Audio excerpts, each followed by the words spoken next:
তোমরা খুব ভালো করেই জানো যে হোলি আসতে চলেছে।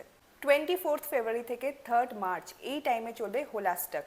মানে এই সময় আমরা হিন্দু ধর্ম মতে কোনো শুভ কাজ করতে পারি না, কোনো কিছু নতুন স্টার্ট আপ আমরা করতে পারবো না, নতুন কোনো কিছু কিনতে পারবো না। এই 8টা দিনের যা যা জরুরি কাজগুলো আছে সেগুলো আমি তোমাকে বলে দিচ্ছি। তার আগে ভিডিওটাকে সেভ করে নাও, সবার সাথে শেয়ার করো, বিকজ এটা খুবই ইম্পর্টেন্ট একটা ভিডিও হতে চলেছে।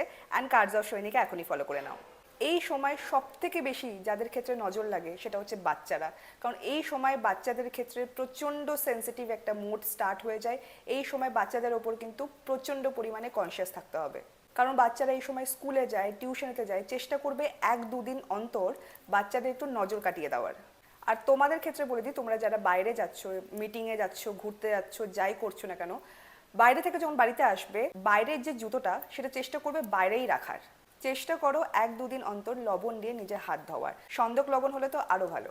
চেষ্টা করো কফি দিয়ে স্নান করার, এটাতে তোমাদের অনেকটা নেগেটিভিটি চলে যাবে।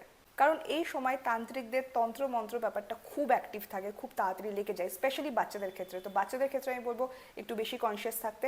অ্যান্ড প্লিজ এটা করে তোমরা কমেন্টে এসে আমাকে অবশ্যই জানিও।